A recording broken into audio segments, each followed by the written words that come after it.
Boy, Mike. Thank you for joining the Professional Grounds Management Society today for the 2021 Coast to Coast Challenge. The first stop for our virtual tour series is the Portland Japanese Garden. Please note that all participants are muted for the best sound quality. If you have any questions or concerns, please use the chat feature below as it will be monitored. SADA will also answer questions that are entered in the chat box throughout the tour and at the end of the tour. This tour is being recorded and will be released later this month with all of the tour recordings in a private Coast to Coast group in your member portal. It's my pleasure to introduce Sada Uchiyama, Chief Curator of the Portland Japanese Garden. A fourth-generation Japanese gardener from Japan, he is devoted to fostering relations between Japanese gardens in Japan and those outside of Japan. He has been involved in the development of the North American Japanese Garden Association. Sada is a registered landscape architect in Oregon with both a bachelor's and master's in landscape architecture from the University of Illinois. His representative projects include Osaka Garden, the site of the 1893 Great Columbian Exposition at Jackson Park in Chicago, the Shofuan of the Denver Botanic Gardens, and a Japanese garden at Duke University in Durham, North Carolina, which, funny enough, we will see later in our tour series. Please enjoy this exclusive behind-the-scenes tour of the Portland Japanese Garden.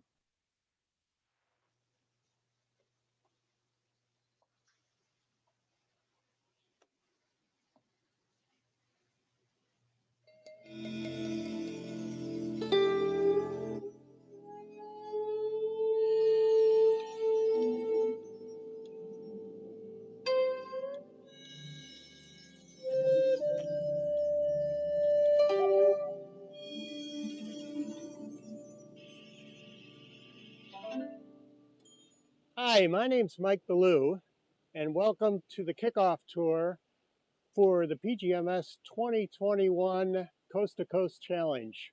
We're here today at the beautiful Portland Japanese Garden, and I'm with the garden's chief curator, Sada Uchiyama. Sada, welcome. Thank you for having us. Thank you for taking the time. I come with a garden, so. And what a garden it is. Thank you. So can you tell us a little bit, Sada, about the history of the garden and maybe your role as the chief curator? So the garden dates back to 1963. So that's where just imagine that very, like 15 years after the war or something. So it was, in a way, tough time, but at the same time, the citizens of Portland are eager to rebuild relationship. So that's how the garden was born. So it started as a sort of sister cities, between Portland and Sapporo, and that's the initiation at least. And then the planning start 1963.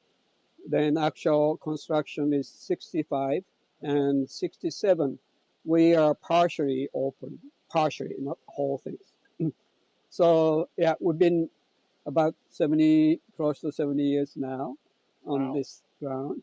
Yeah. And so it's remarkable what a garden, a Japanese garden in our case, can do to heal the relationship.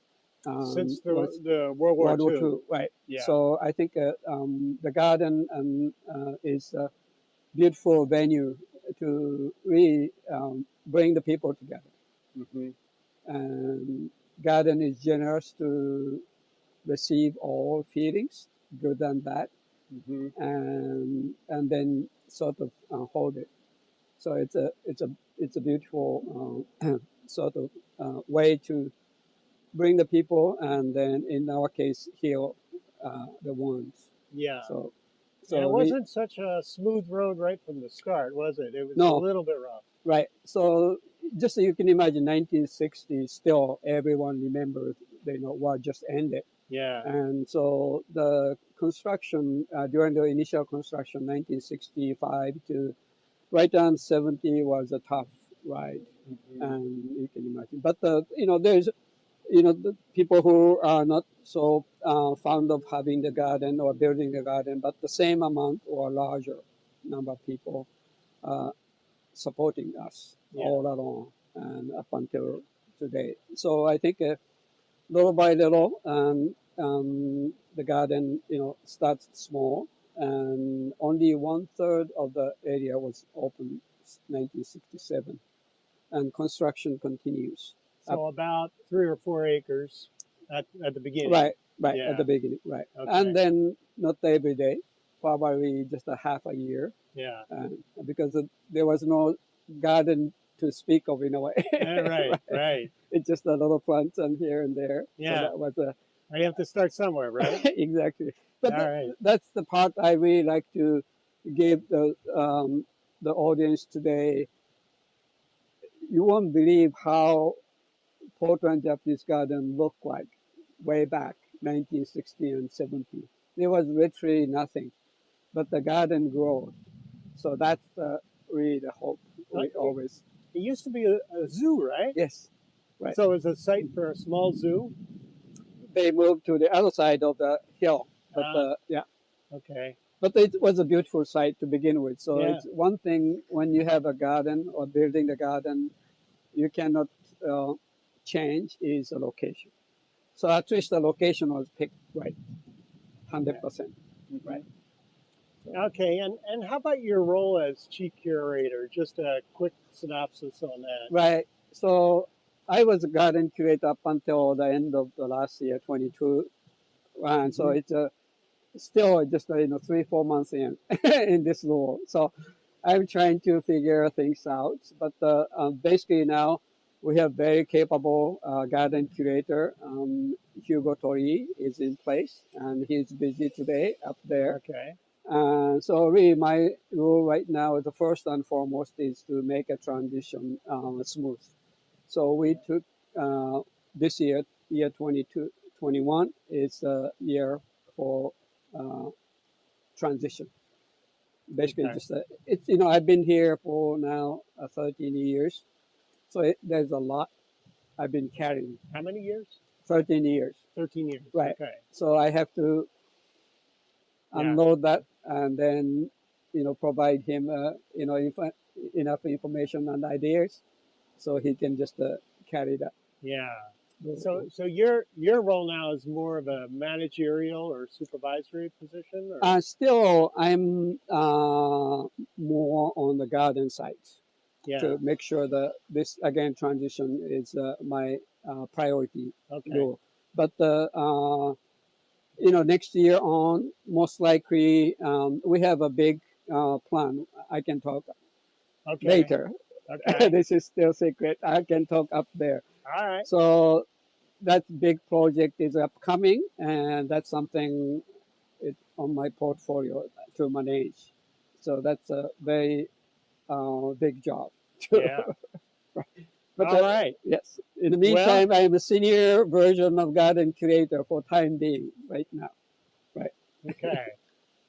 All right. Well, let's dive right in, shall we? Sure. The garden is located on 12 acres of a steep, heavily forested ravine just west of downtown Portland. With a vertical drop of about 400 feet between the low and high points of the property, stormwater management is a serious challenge for this designated sensitive area. While we work our way up the hill, Sada will talk about some of the challenges that the garden faces in complying with stormwater code requirements while maintaining the aesthetic integrity of the grounds. Our tour begins at the Welcome Center, passing through the antique gate as we work our way up to the Cultural Village courtyard. From there, we pass through the Nezu Gate, arriving at the main garden area, which is generally referred to as the Historic Gardens. Our first stop will be at the incredible and diverse beauty of the Flat Garden. Down the path we'll go, continuing beneath a gorgeous wisteria arbor, through the strolling pond garden, and stopping at the jaw-dropping Heavenly Falls. We'll wrap up the Historic Gardens visit with stops at the Natural Garden and the stone and sand garden.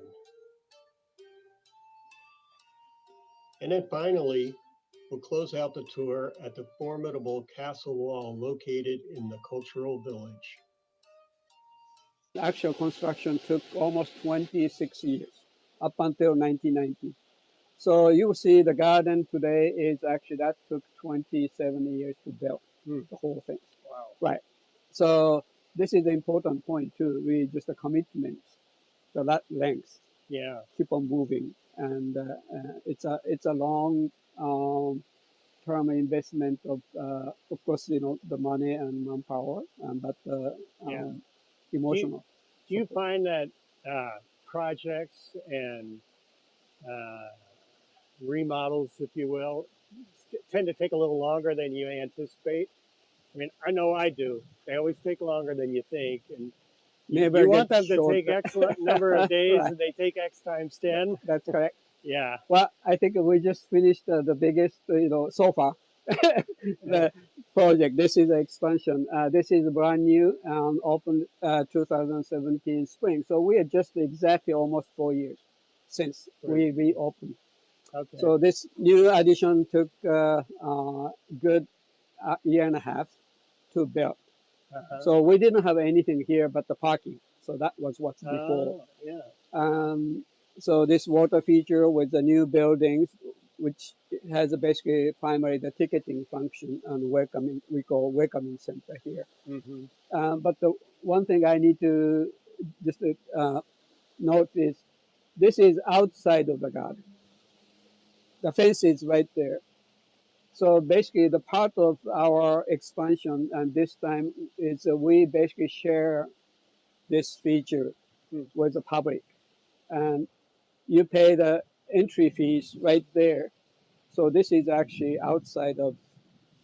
So this Japanese is garden, kind of shared by the city of Portland. Right. This everyone welcome. So this is our one way to basically say thank you, and we like to share with everyone, not just the visitors. Okay. So people can hang around in the summertime. It's a beautiful spot. Yeah. And so. Yeah. All right. Shall we move up? Sure. Okay. This is what technical term is water quality facilities. Used to be, basically those what's the treating the water with bioswale. And so this is actually looks like a Japanese sort of dry creek, but this is actually functioning, engineered, actually the water quality facility. So there used to be a bioswale? No, this is. Oh, this serves as a bioswale. Yes, I got doesn't you. look like, Okay. but that's the point. So that's the most beautiful bioswale I've ever seen in my life. That's right. So that's why it's important. Well, this what we call West Hill. It's basically the location within the metropolitan Portland areas. This is by far the most difficult place as far as building anything, and that means this is protected areas. We are under triple zoning, environmental zone, not just one, triple. So every bit of improvement or change, digging and placing anything, is a big deal in this whole hill. So because you're on a hillside, right, and there's water and there's water management that you have to fault consider. zone, earthquake concern, and things like that. So we have every bit of that. Yeah. So in order to build that structures up above, it's we have to basically capture all rainwater. And the reason being in this Portland, standard is you have to send the water down to the ground right away. But this is one exception because there is a fault zone running. That slope is actually the fault rubbing. So sending the water in this crack, they're afraid, engineers are afraid that lubricates and aggravates basically otherwise a fairly stable condition. So because of that, we have to capture every bit of rainwater falls there. Pretty sensitive area. Right. So once you capture the water, that means you have to treat. So, but we are a Japanese garden, we cannot put the standard bioswale with a bunch of cattails and things like that. So this is a sort of the hybrid of the Japanese dry gardens and this water quality facilities. Yeah. So this is engineered structures that can handle 300 gallons per minute. That's the design volume. And so you don't see any water right now, but on rainy season in the wintertime, this creek is running. So it's constantly filling up down there and then distributing it That's correct. beyond. And we're in the very top of the very stringent sort of neighborhood, very old neighborhood. So the system, the stormwater system is very old and small. So practically we are asked not to discharge any if possible. You want to keep the neighbors happy, right? Right. Also their system, we don't want to overload their system. So that's so this is very intricate, starting from up above. There is a series of creek, and then that's a conveyance. Also, there's some treatment is happening here. Okay. Right. So, Yeah, I think it's a gorgeous area.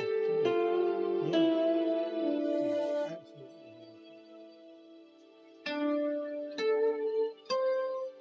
So the second stop, I have to stop here because this is really the main entrance of the garden. And so really officially Portland Japanese Garden begins here. Officially right, beginning right, here. right. Okay. So this is a sort of entrance garden we call. Uh-huh. And this is function is to really welcoming and safely move the visitors. So it's kind of a right. buffer zone That's between correct. the real garden and Right, that's correct. And so this gate was originated way back in 1967, I believe. It was a gift from Japan. So, but the gate itself is already 200 some years old. wow. So any structures in sort of traditional Japanese architecture do not have a foundation, therefore portable. Oh. So Japanese buildings are meant to be portable. So for instance, the capital moved from Kyoto to Tokyo, thousands of houses are actually moved. So was this assembled This was in Japan? Was in shipped Japan. over and then reassembled That's here? correct. Wow. Right. So that's you have heard many probably Japanese architecture they don't use the nails and things. Yeah. Right. So that's They're part of the fastener-free. reason, right? So you can take them apart. Yeah. Right. Then reassemble. So anyway, this is old gate, so we call antique gate. And this is really the beginning of the old part of the garden we will be strolling through. And this portion is really, again, zoning changes almost each sort of increment. Here is we didn't really touch anything during this expansion of the 2015 to 17 because this is totally triple overlay zone. We cannot touch. All the structures are grandfathered in because it's older than the zoning code. But the currently this is the most protected probably zoning areas in Portland. So you definitely want to keep this well maintained. So we do repair anyway. So all right. So shall we roll? Sure. One of those little more zigzag path to really idea is to prepare the visitors. So this is a very top of this water quality facility. So this is indeed is actually conveyance. Looks like a dry creek, but the rain season this will be full of water. So all rainfalls basically come down on the roof and the plaza. You will see soon comes. Or there's a 10-inch pipe right behind that big rocks, and two 6-inch pipe up above, and the two 6-inch pipe is from this creek. Okay. So it's a quite bit, volume water, and then carried, and then because of this is a triple overlay zone. We Mhm. cannot do anything on the ground. So it's actually 8 feet in the ground. Oh, no 2-inch pipe is basically running, and then daylight Yeah. down below. So this carries all the roof water as well as the hard surface Right, that's water up correct. there? Right. Okay. Right. Then Gotcha. we treat down there Uh-huh. as keep on going. Then ultimately we have a 47,000 gallon tank under the parking. That's entire parking is almost tank, So Uh, that's where we 47,000 gallons? Wow. That's huge. right. Yeah. And then just the discharge small amount Mhm. in the non rainy season. So we Okay. try to hold most of the water, in the rainy season as Yeah. much, and then discharge. And can you reuse that? Well, that was the idea, but Portland we have more rain than more water than we need. Oh, So yeah. Okay. reusing. Ideally, yes, that's a good idea, but the cost wise doesn't quite Doesn't work. justify it. Right. Right. Maybe- Otherwise, yeah, absolutely. The Maybe we irrigation. could ship it over to Central Oregon where we really need the water. Right, we can send.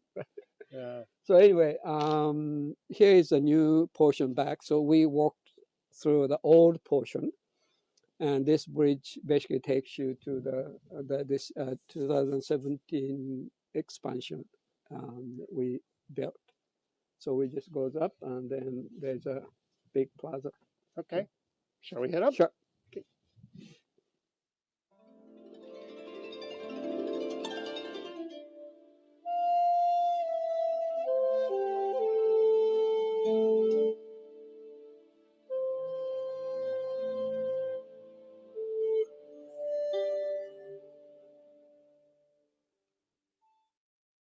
So here is the Portland Japanese garden. I mean, old part consists of 5 different styles.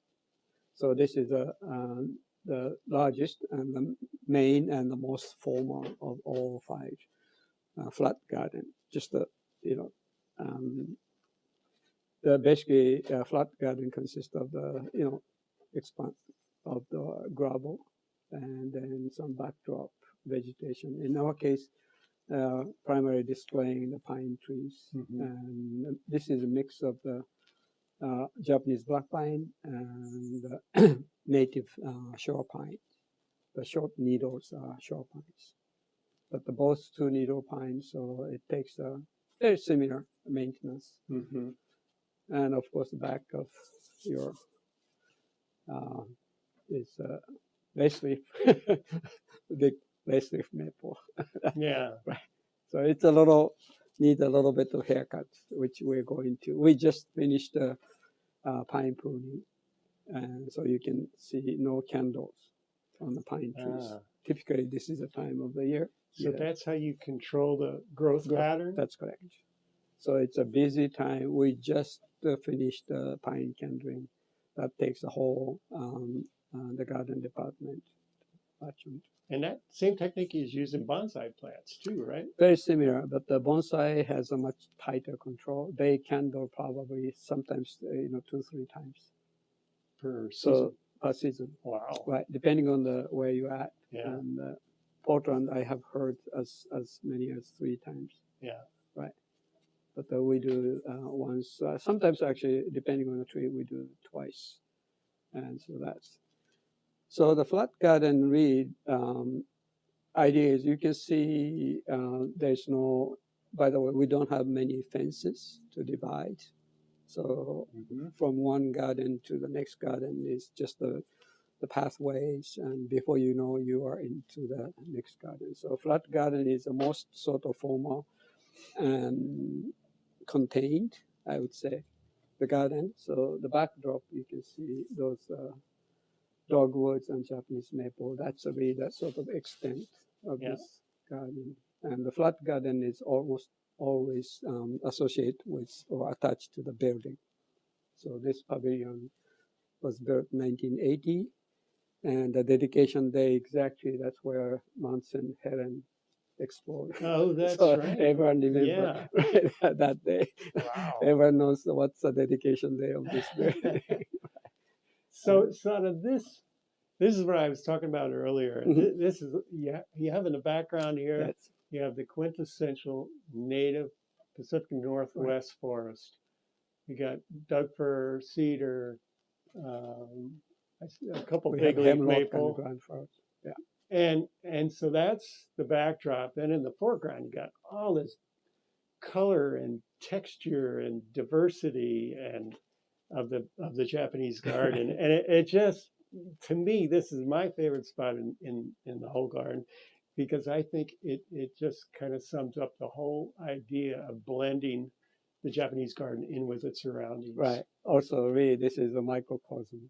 All of a sudden A we come up microcosm, and yeah. all of a sudden you are in a different world. I mean, if I take a pictures and send to anyone, a friend in Japan, they they all believe if I say I'm in Kyoto right under this, they don't think I'm in Portland. So, Oh. but the only thing is, though, all Japanese, a friend of mine and colleagues in the garden business, it's a very, they said, interesting but the beautiful mix of the Pacific Northwest and Japanese element, because It's in right Japan here. you don't have a Japanese garden in this setting at Oh, all. yeah, yeah. So it's kind of someone coming from Japan, it's kind of strange, because if you're at the eye level, it's perfect Japanese garden. But the minute you are looking up, all of a sudden you Yeah. are Pacific Northwest. So by the way, that stone lantern, and probably you don't believe it's actually solid 6 foot. Doesn't look like, No, isn't it it? doesn't. Right. I would say that it's that that probably 4.5 foot. right. That's what this white gravel do. They kind of fool your eyes, Oh, no as kidding. far as perception of the distance. Huh. So without these features in the middle, you totally lose the sense of distance. So this is somehow gives you some sort of sense of distance with this. But if this is all gravel all the way, and you don't even know this is flat or even vertical. So that's how the garden is actually Yeah. sort of utilizing our how we sense the distance. So let's talk just for a minute about the Mm. maintenance of this, because I know that's what we're all about. But I get carried away with the beauty and the aesthetics of it, but I How forget do they, right, there's maintenance right, involved too. sure. So how do you how often do you schedule a crew? How many do you have, and what special tools do they have, Right. and techniques do they have in this area? So the currently, as you know,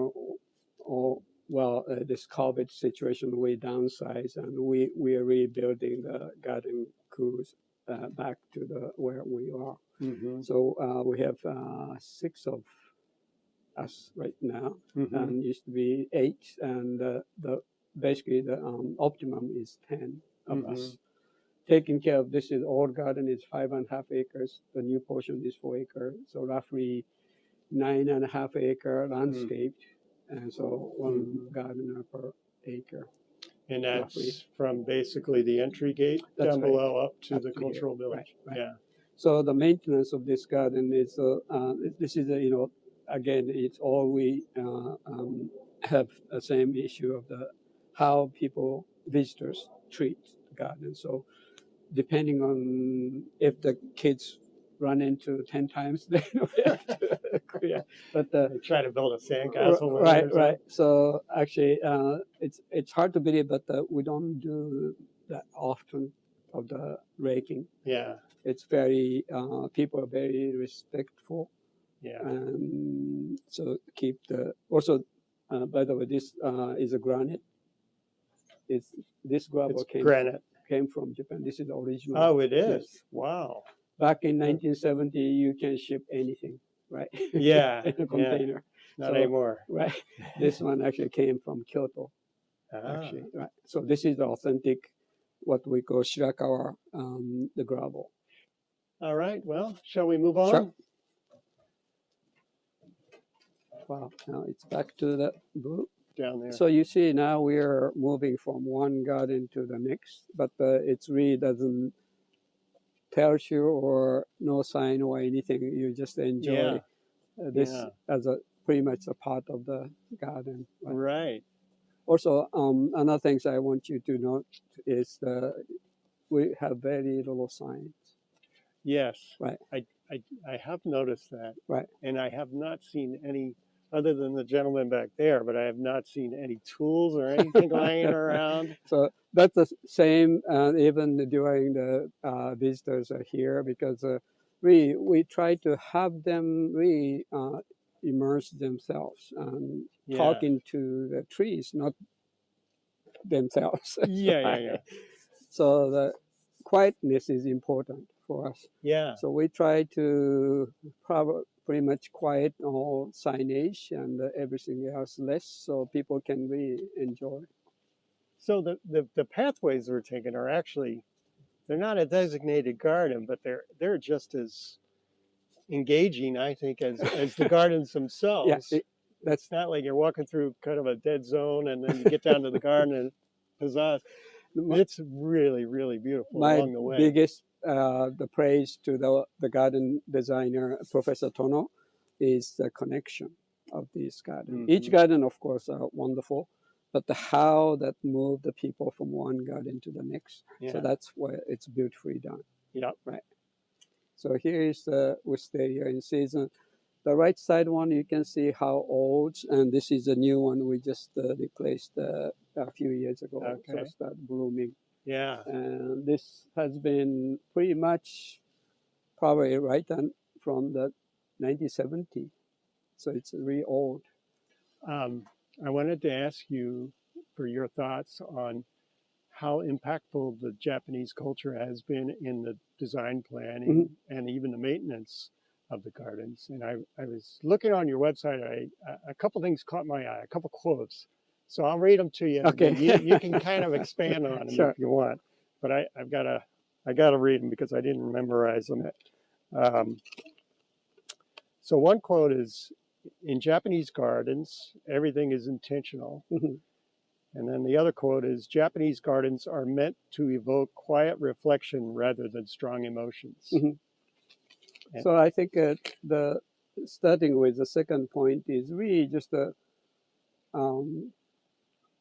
this is really the sort of the passive, recreation, the time people spend. And as I said before, many people, like someone lost their loved ones, and they come to the garden. Someone have a new baby, festivities, they come here. So people bring all kinds of emotions.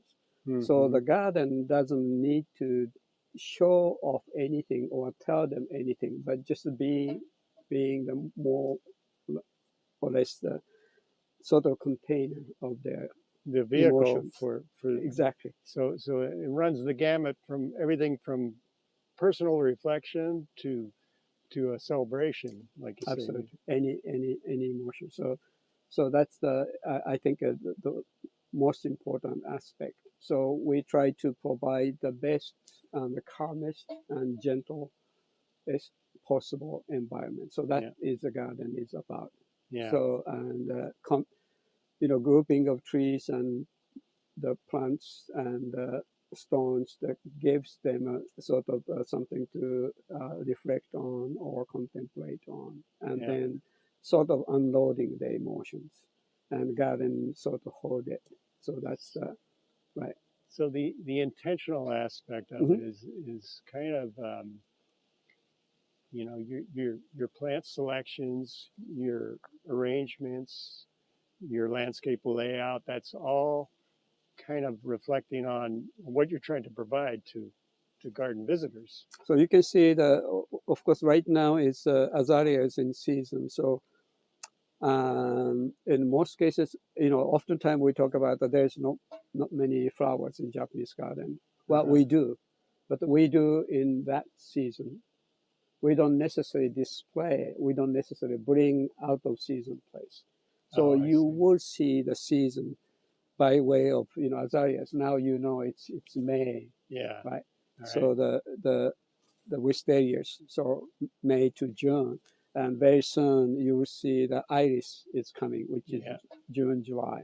So we do have flowers, but in a way that following the natural cycle. Yeah. So you're not intentionally trying to plant this group of flowers here that blooms in May, and then this group that blooms in June, and this group that blooms in July. You know, Your right. thinking is I think it's just no different. it's a different way of providing, you know, what we call gardens. Garden can be all different way. So, in my definition of the sort of Japanese garden and say Western style garden is for instance, English garden is really the garden of seasons, Yeah. right? Basically, it's the seasonal cycle. So Yeah. when you see the spring flowers, you expect what's next summer is coming. Mm-hmm. So we all live in this seasonal, you know, year cycle, Mm-hmm. 4 seasons, which is important. Yeah. So the flower garden, I would say, is a reminder of the season Mm-hmm. and the cycle of the year. Mm-hmm. Japanese gardens, the time span is much longer. Mm-hmm. So we are the garden of rocks.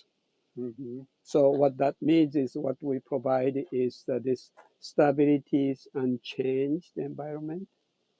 Mm-hmm. So also we need, because we live in a much longer geological time, and we all born and die. Yeah.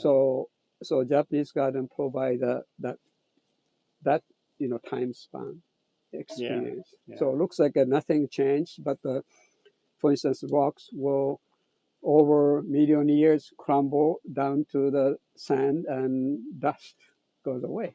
Yeah. So still it's ever evolving. right, but a little longer Yeah. time. So yeah. I love this velvety ground cover too. right, same thing, like we just you know exploration pond gardens and creek connect to the lower Mm-hmm. and the main pond. And So what supplies the water for this? this one is actually recirculating.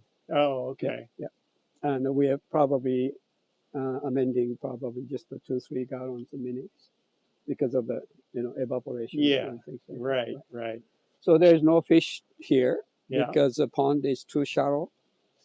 Okay. Down there is much deeper, so they can winter because we don't necessarily take the koi fish out during the winter. So they more or less hibernate That's correct. as Right. much So as fish hibernate. they're just a backup, and this is the most vulnerable time because the water temperatures goes up, and all kinds of microbes becomes active and can infect the fish. Is oftentimes, you know, I get the question, you know, how many plants you have, how many species, Yeah. right? And we're garden, but we are not the botanical garden in the way that we collect the you know plants or display. But Yeah.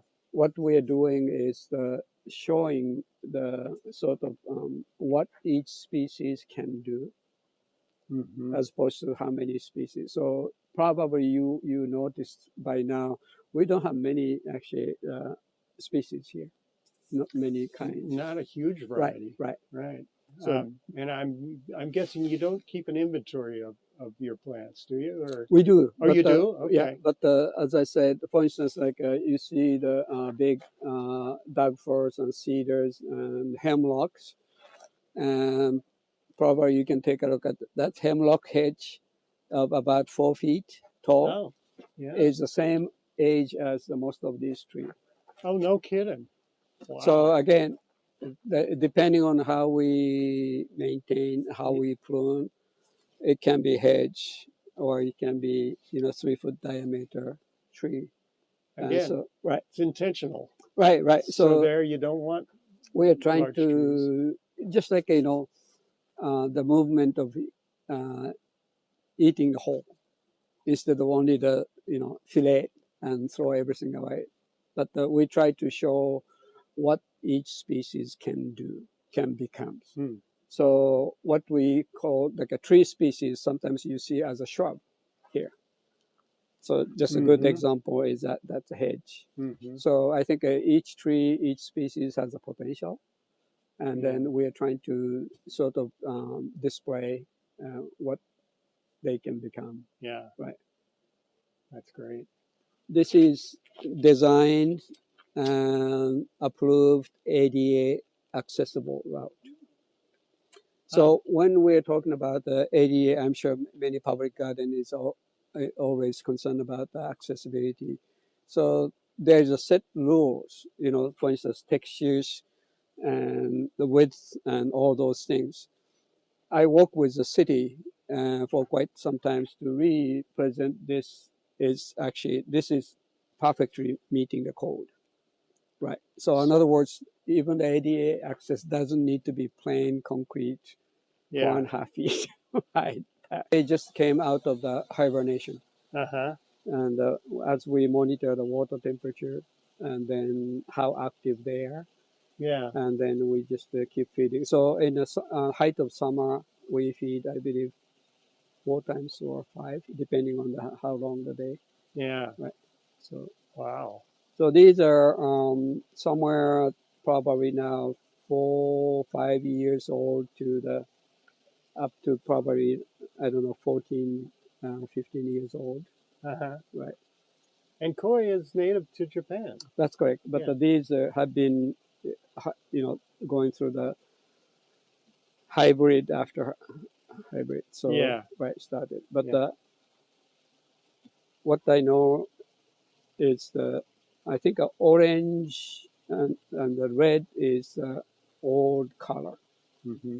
Those shiny colors and yellows are relatively new hybrid. Yeah. Right.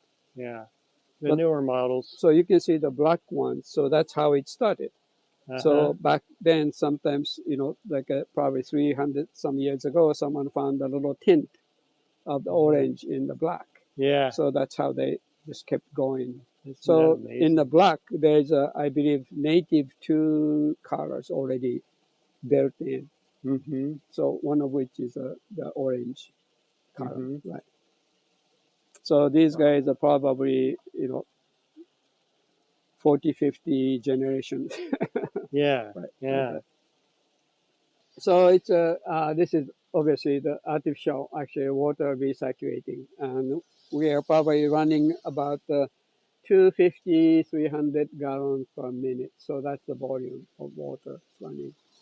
So there's a pump house basically behind me, and there's five horsepower running, and one of them dedicated this, and 3 are dedicated for the filtration. Okay. And one pump is sending the water back to the upper pond. Yeah. Right. So that's the. Okay. So this, I mean, I know it's not a natural waterfall, but man, I mean, it looks just like it's been there for 1,000 years. How do you guys do that? I mean, what's going through your head when you're trying to design that? And well, I think it's really the Japanese garden started from the observation of the nature. Basically, we learn all this from what's out there. Yeah. So not necessarily initially, it's of course it's copying, try to copy what's out there. Yeah. But over time, you learn sort of in a way some system. Like for instance, there's a 2 type of rocks. The one rocks come out of the mountain. So this is sort of mimicking the waterfall deep in the mountain, right? High, almost vertical. So in that is a rock is coming from above the cliff, top or down, and water pushing. So rock setting in deep mountains, the rocks looks much more dynamic because it's in motion. So that's why it's standing and this way, that way. Yeah. The other way you find the rocks is coming out of the ground by erosion, by rainwater or river streams. They are much more gentle and they are grounded. So when we are building the waterfall in the sort of lower elevation, we set the rocks accordingly. So there's a good reason, just if you observe the natures and the natural landscape will tell you what's the deep mountain rocks look like. Mm-hmm. And then midstreams, lower streams, then the rocks are round already. Yeah. So if I put the round border here, it's out of place, obvious, right? Even the non-designer's eye, because we all know round rocks draw way down. Yeah. So it's a Yeah. relatively straightforward actually, and utilizing the what's out there.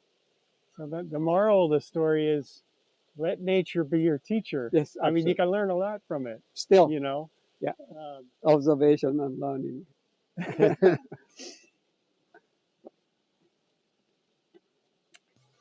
So this is, you can see all, you know, its namesake, natural looking. Yeah. It's very different from the up there flat garden, Yep. which is a much more formal. Mm-hmm. The shrubs are shared as opposed to looks natural. Yeah. But this is, in a way, the most, I won't say difficult, but requires the experience of pruning. We are Uh-huh. pruning. We have to prune in such a way that it doesn't look like pruning. Right. Right. That's Right. much harder to do than. Now on your crew. So you have about 6 on your crew, Right now, give or take. Okay. So of them, do you have some that are more versed in pruning, Sure, and sure. you focus their right, tasks on definitely. this areas like this? Right now it's because again we went through the one phase of the change, because the long-term serve gardeners left for good, becomes independent. Mm-hmm. Or for instance, one of them now is the curator of Chinese garden. Uh-huh. Justin is sort of my student, Yeah. or he used to work here. Uh-huh. And others are Leach Botanic Garden head gardener. Okay. So they grow, they learn, They and hone they their skills here graduate. and Right. learn everything they Right. need to learn. So we have a new group of gardener right now, and sort of half and half. So Yeah. they are still under training. You saw the gardeners pruning, and so this one is usually the head gardener, or now is the garden curator. He leads the pruning, Yeah. or he himself do. And same way, something a little more involved. Actually, the garden curator he's actually all day Friday dedicated to be on site working Mm-hmm. with the gardeners as a part of the training.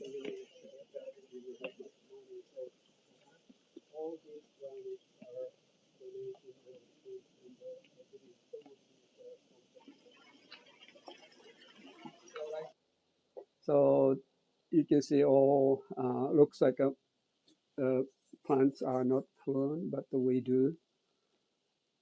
As I said, it's not easy to prune the trees. Doesn't look like pruned. I was going to say you could have fooled me. I mean, they look, but they look perfect. So my description of how to do is basically you have to prune a Japanese maple in a Japanese maple way. So in other words, you need to know what unique about each tree, branching patterns and growth patterns. So you are pruning to the true of the whatever you're pruning to. So oftentimes I see that someone prune a Japanese maple look like a dogwood. Uh-huh. That's wrong.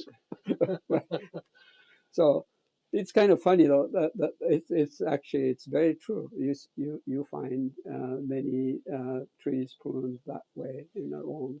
So that really comes with experience and a good teacher, and just having a natural eye for what looks good and what looks in consistent with the way the tree is growing. Right, and also the observation. Yeah. So there's the it's every day is just you're learning. Yeah. Now, what garden are we approaching here, Sada? This is sand and stone. Sand and stone. Dry garden. No. Right. So this is a byproduct of from the stone company making the basically dimension stone, and what they were left they don't want to throw, so they just basically crashed, and then And So by crushing it, they get the consistency that you see in right, here. but Okay. the hindsight is it's not available consistently because when Uh-huh. they choose, they produce. When they Yeah. Yeah. You're kind of right, stuck to their schedule. right, exactly. Yeah. Right.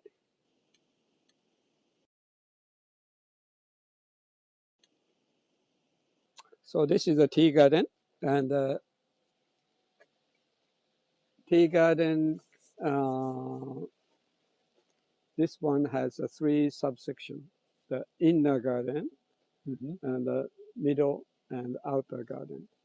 Okay. So tea garden by definition is the passage, not the garden, the path to the tea house. Ah. Right, Okay. right. So when someone designing the tea garden, in order to make a garden qualified as a tea garden, has a two component, just Has two what?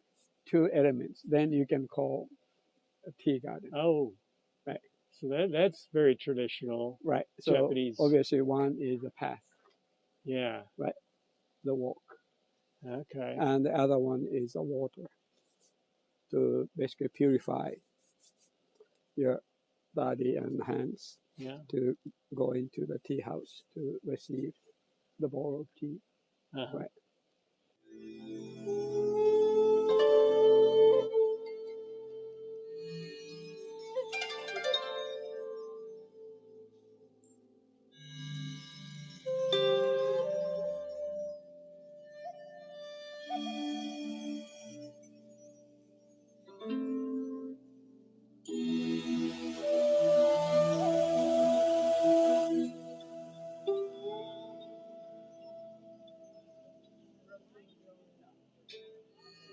So as I said, our training center, it's every bit of this facility is a teaching tool, and the biggest one is obviously this one. This is a dry stack, no concrete or anything. And this is what we call castle wall. It's known since around the mid 17th century in Japan. In particular, basically, traditionally the castle is built on top of this. So this is the foundation of the castle. So so when I said that teaching tool, it's living teaching tool. So we brought actually craft people from Japan, and then they will stay with us. They becomes an instructor as well. So it's just we're part of our mission is trying to bring the Japanese culture to make it alive. Meaning, it's if students want to build this, they can learn how to do. So it's not just an artifact in the museum in a way, but the actual. You can see the real example. We can teach how to build and just to keep the tradition not only within Japan but outside as well. So there's actually at least two more locations in the United States already built since this wall. Oh. Right. So did you use a crane to lower the larger boulders into place? The How did the top half, yes. the top half? Right. The bottom half is whenever we can reach like up to 6 feet is basically the excavator. That's can yeah. do lifting Uh-huh. and placing. Wow. Whereas crane is only just a placement. Yeah. Right. Yeah. But once we get the 6 foot above our height, we have to build a scaffolding. That's slow us down maybe 1/3 of the productivity, and the stone is coming now, not from behind, but with crane. That slow us down as well. I'm But getting a sore back just thinking about this. Man. But this was about 180, just under 180 feet long. The tallest one is, there's one more course in the ground. So the tallest one is 21 and 18 and 15 feet. So that's that. Yeah. And it was 2.5 months of construction, which is pretty good job. 2.5 months total? Yes. That's really good. So I think Wow. we can make some money. Man. Right. But anyway, the part of the message I want to actually send with this one is really maybe some the techniques or design was born in one culture, but they don't need to stay there. If it's a good one, should go out. So my thinking always that Japanese reinvented and redefined, and then they should share, right? So that's our mission here to not just again, it's not the artifact, but it's a real stone wall, real buildings, and all those things, so that people can enjoy and then you can connect. And then just it happened to be from Japan, but the bottom line is the good stuff, something good should be shared, and that's really we're doing. Well, Sana, you've certainly shared a lot of good with us today here. So we're going to wrap it up. And thank you so much. This has been, I could go on for another 3 hours, but I know I'd get in In trouble. different So, seasons, right? Yes. but thank you very much. Sure. Really appreciate it. And to all our members and viewers, if you get a chance, Portland, Oregon, ever come to Portland, Oregon, come by the Portland Japanese Garden. You will not regret it. It's just spectacular. So thank you again, Sure. sir. Absolutely. All right. Thank you. Wonderful. Take care. Bye. Actually, I want to be a travel, food writer. Because I Oh, love cooking. yeah. Right? On broke the little branch. So I remember that much. So You need to go to Sana's office right now. But that's turkey grits and chicken grits. They feed the birds with for digestion. So that's perfect. So if you really get desperate someday, Right. you go out and buy yourself some chicken grits and Exactly. throw them in there, right? Right. And don't tell your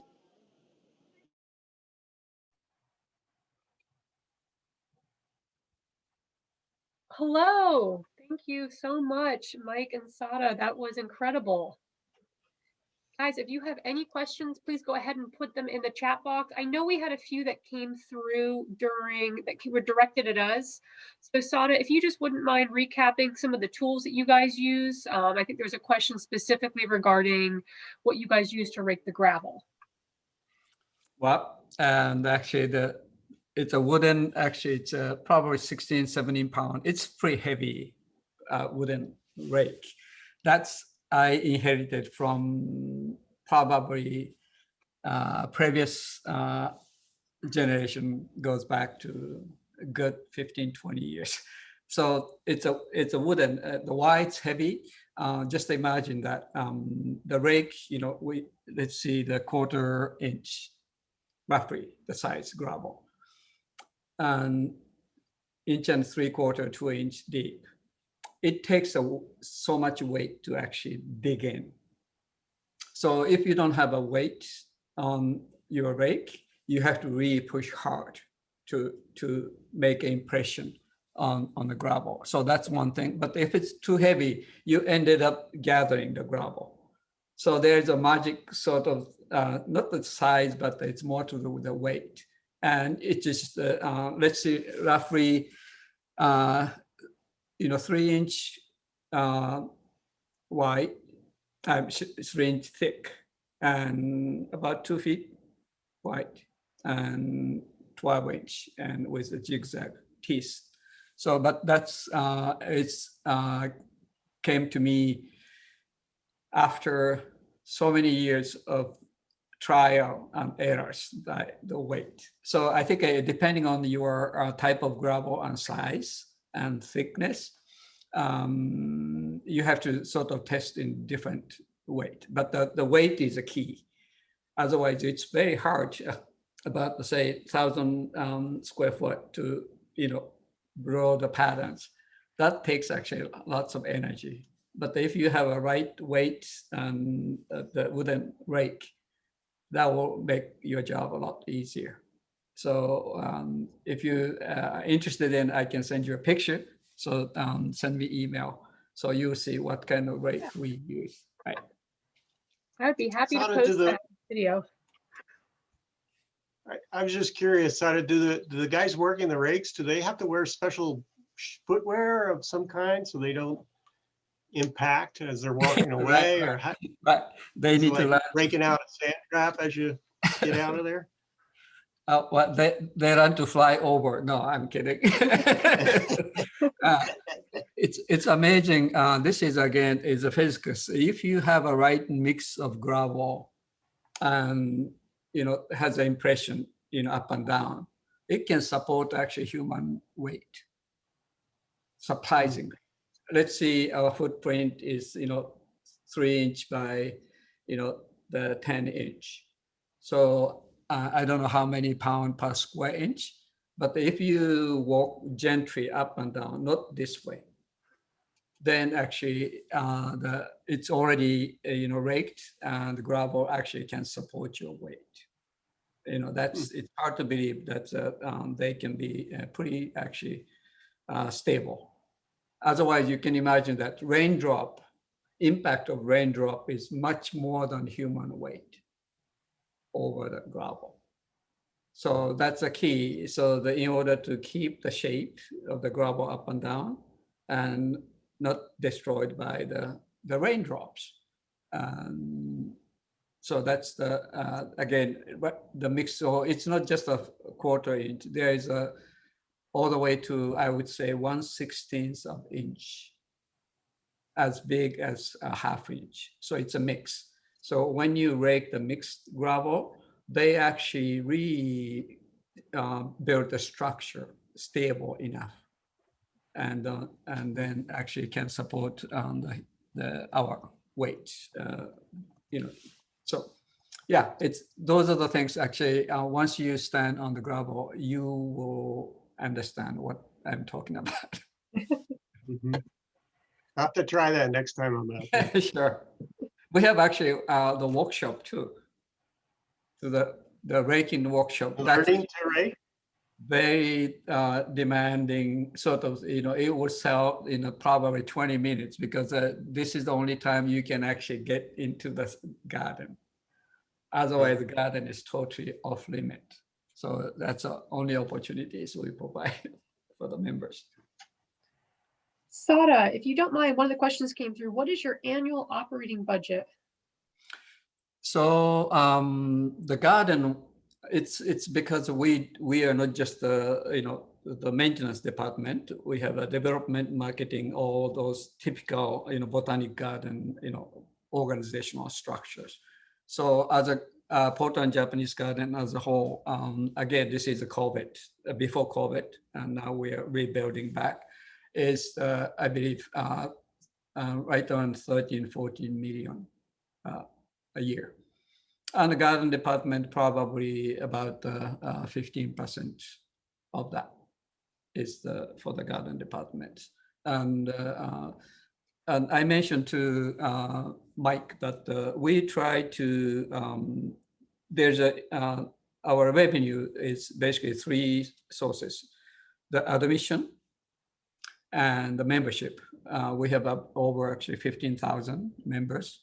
So it's a very big, so membership and admission combined, we should, and almost we must, as our sort of tradition, we stay operational with admission and membership fee, as opposed to tapping into the donation.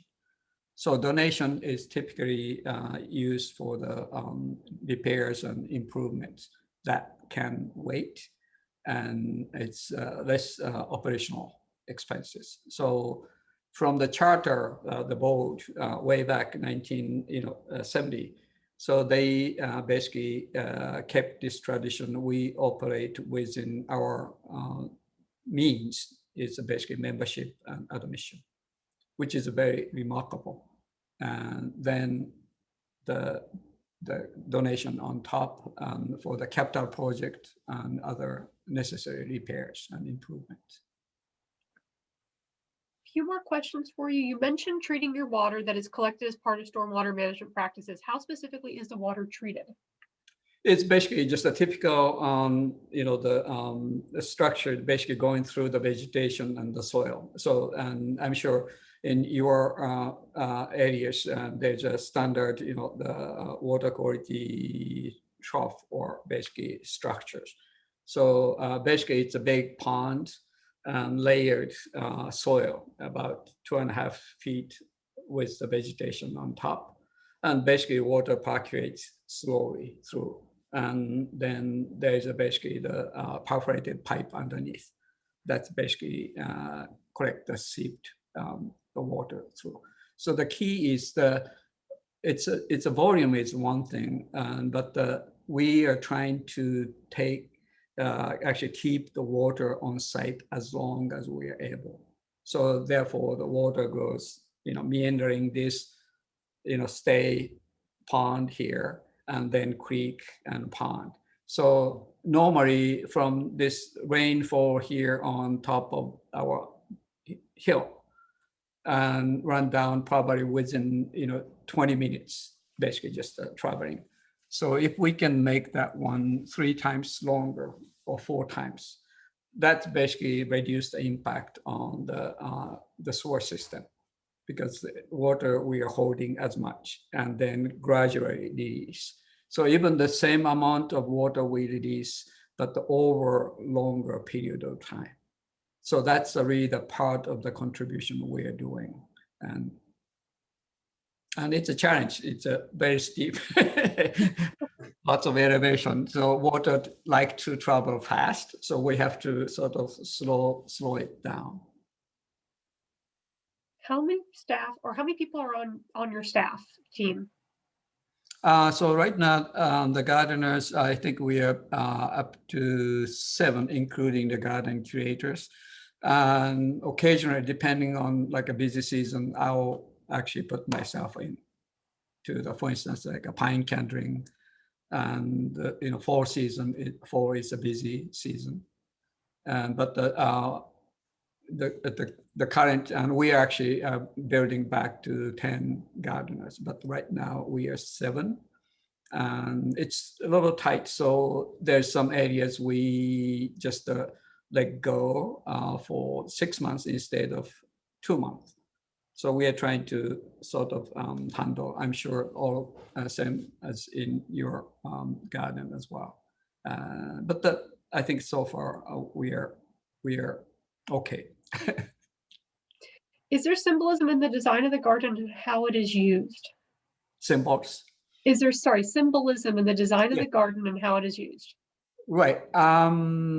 In actually at the Portland Japanese garden, we tried to stay away too much of the symbolisms and stories behind. But just like any garden, so we just happen to be a Japanese garden, but some are English gardens or Italian or French. So I think the bottom line is the garden has to be beautiful. That's it, no matter what. Even the rich in symbolism, but the garden doesn't look pretty, then sort of defeat the purpose. So we take very seriously about the condition of the plants and garden, and the beautiful things, whether it's a garden or painting, it doesn't matter. It moves people's heart. So symbolism is one thing, but the symbolism alone doesn't justify the quality of the garden. So we start with the quality of the garden, then happen to have some symbolism or story behind. So that's how we sort of define our garden. What is your favorite plant or tree in the garden? Favorite plant? You mean the plant? I mean trees here. Yeah, anything in the garden. Well, again, it's interesting, as Mike noticed, that we are in the Northwest forest, cedars and the ground forest and Douglas forest. So we cannot escape from that because that's we're surrounded by. So we try to as much utilize the native, and of course there's a unique trees and plants for Japanese gardening, but we are not necessarily married to the certain set of plants that originates from the Japanese garden in Japan. But using the natives and then the plants that can grow well in Northwest and under this climate. So surprisingly, we don't have many species actually. And the trees, the woodies, probably we have no more than 70, if any. Right, so it's relatively speaking, relative to the typical botanic garden, we have very few species, but because they do well here. And again, in addition to that, I'd like to just add one more thing is we are not botanic garden, we're Japanese garden. We are not necessarily proud of because of how many species we have. Because a common question is how many plants or how many species do we have? That's a number one common question. And my answer is we don't have many, but what we are striving for is showcasing what one species can do. For instance, like a hemlock, you probably maybe catch, there's a 4-foot high hemlock hedge all around the tea garden. That is the same age as 120 feet tall hemlock next to it. So depending on how you maintain, how you prune, and hemlock can be this size trees or 4-foot nice hedge. So we try to showcase what each species can become and can do. So that's actually our main goal as opposed to how many species we have. Just like this idea of eating food in a holistic way. So if you have a fish, not just a fillet, you try to eat them all. So same way, we respect each species and what it is and try to showcase the beauty and the functionality of each species. We have a few more questions. Are any plans for expansion of the garden? Yes, actually, Mike, sorry, I forgot to mention, we have what we call Japan Institute actually will be launched, start 2022, next year. So what it is we are a Japanese garden, but we do lots of programs, exhibitions and the cultural festivals and all those things, actually over probably a couple of hundred or more. So we decided to basically put all these activities as opposed to just being a garden to receive the guest. And other half is we are very active in terms of all kinds of programs and exhibitions and our events, and actually throughout outside of the United States, because we work with, for instance, Kew Garden in England for events. And we have some sister gardens in China and other places. So just the name Portland Japanese Garden doesn't really encompasses all our activities.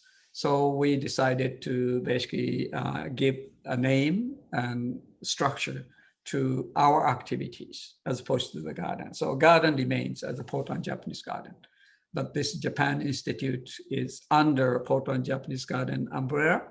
It's a new, not necessarily new, but well-defined organization that's focused on the cultural and art and the peace-related activities. So that's actually will start next year. So we have a new campus for that.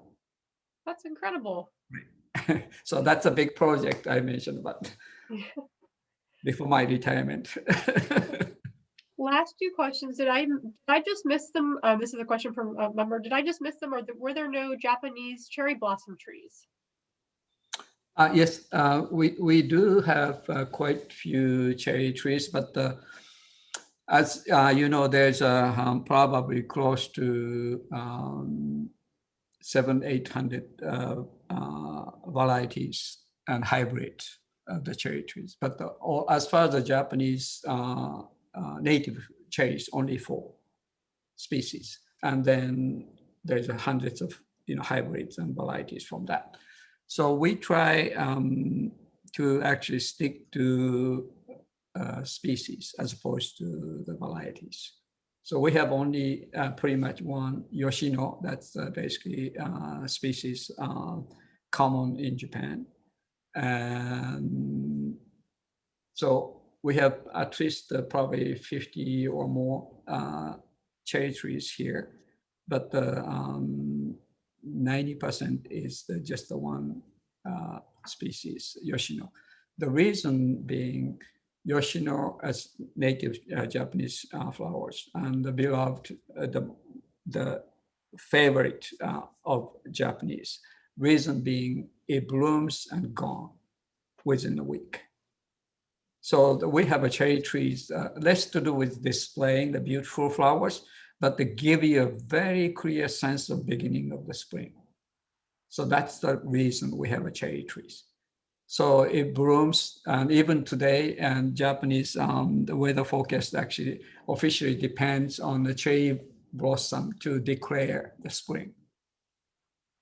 So the cherry flowers is everything to do with expectation and what's coming in spring. So we don't want to see that cherry trees comes flowers, this week, and the next ones comes next week, and kind of on and off and hanging in too long.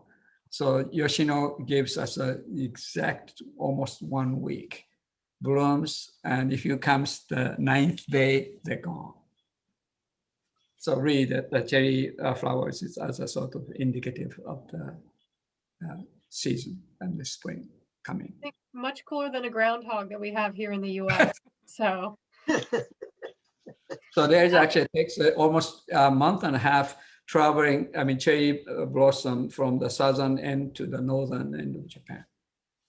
And each region declares the spring in different time, depending on the cherry blossom. And the last question we have is, do you utilize volunteers? I believe we talked Absolutely. a little ahead of time, but yeah. Again, as you all know, the public space and commercial and public garden without volunteers won't survive. And we have a very dedicated, strong core of the volunteers and long-time volunteers. So basically 3 group, the total, I think as registered, I think we have close to 500 volunteers registered for with our gardens. And one is docent, basically exhibition attendants. So that's one group. And the biggest number is the tour guides. The people like to learn and know and share about the story with the visitors. So the tour guide is probably more than half of this 400 some volunteers. Relatively, and the most probably small group is what we call horticulture support. Basically, that's literally work with gardeners. So it's someone, I don't want to really talk to the people. I just want to, enjoy the garden. And that kind of group of people actually stay with the gardeners. So we have an average 3 times now a week, and half day, 2 hours to half day, and up to probably 7, 8, because again, garden is relatively small. And they come and work with each gardeners. And some of them with us for easily 20 years. So absolutely, the volunteers, I can thank enough for our volunteers. Well, we cannot thank you enough for this incredible behind the scenes tour. And thank you, Mike. That was wonderful. If you guys have any additional questions, feel free to email them to me at info@pgms.org and we can get you an answer. And I think, Mike, I think we're out of time, but perhaps you and Sada can connect on some of those pruning techniques that Sada had mentioned earlier before we started the webinar. and we can share those with members. Sounds good. We could spend an hour on that alone. I mean, there is some great, we could talk about it later, but yeah, there's some great pruning techniques that we've discussed very briefly. Yeah. Well, again, thank you so much. And everyone, we will see you next week for our stop in Tyler, Texas. It will be a diversity talk with PGMS member Aaron Martinez, followed by a tour of the hospital complex he works for. Your feedback is really, really important. There will be a brief survey emailed to you after this tour. So please just take 2 minutes of your day and fill that out for us. We really, really appreciate it. And we'll see you next Wednesday at 1 p.m. Eastern. Thanks, guys. Thanks, Steph. Thanks, Sada.